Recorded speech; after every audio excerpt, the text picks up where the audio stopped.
ஸ்வீட்டோ காரமோ அது எஸ்விஎஸ் கடலை மாவு மற்றும் அரிசி மாவுல செஞ்சா டேஸ்டுக்கு டேஸ்ட், ஆரோக்கியத்துக்கு ஆரோக்கியம். ஹாய் வீவர்ஸ், எஸ்விஎஸ் கடலை மாவுல அப்பள பஜ்ஜி செய்ய போறேன். வாங்க வீடியோக்குள்ள போகலாம். அப்பள பஜ்ஜி செய்ய தேவையான பொருட்கள்: எஸ்விஎஸ் கடலை மாவு 1 கப், மினி அப்பளம் 10, அரிசி மாவு 2 டீஸ்பூன், மிளகாய் பொடி 1 டீஸ்பூன், தேவையான அளவு உப்பு. முதல்ல ஒரு பெரிய பவுல்ல 1 கப் எஸ்விஎஸ் கடலை மாவு உள்ள போடுறேன். 2 டீஸ்பூன் அரிசி மாவு, 1 டீஸ்பூன் மிளகாய் பொடி, தேவையான அளவு உப்பு சேர்த்து கொஞ்சம் கொஞ்சமா தண்ணி விட்டு தோசை மாவு பதத்துக்கு நல்லா கரைச்சுக்கணும். பாருங்க, இப்படி இருக்கணும்.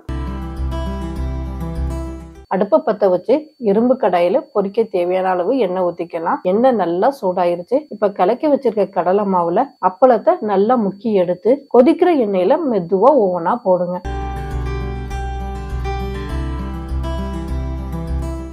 ஒரு நிமிஷம் கழிச்சு 2 பக்கம் திருப்பி போடுங்க. அப்பதான் ஈவனா அவியும். அப்பள பஜ்ஜில முக்கியமா கவனிக்க வேண்டியது உப்பு தான். அப்பளத்துல ஏற்கனவே உப்பு இருக்கிறதால மாவுல கம்மியா போட்டா போதும், இல்லைன்னா அப்பள பஜ்ஜி உப்பாயிரும்.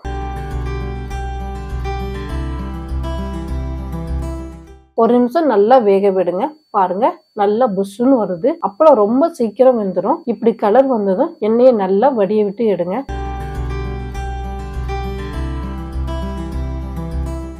அவ்வளவுதான், சூப்பரான அப்பள பஜ்ஜி ரெடி ஆயிருச்சு. இது செம டேஸ்டாவும் இருக்கும். கண்டிப்பா நீங்களும் உங்க வீட்டுல செஞ்சு பார்த்துட்டு எனக்கு கமெண்ட் பண்ணுங்க. நன்றி, வணக்கம்.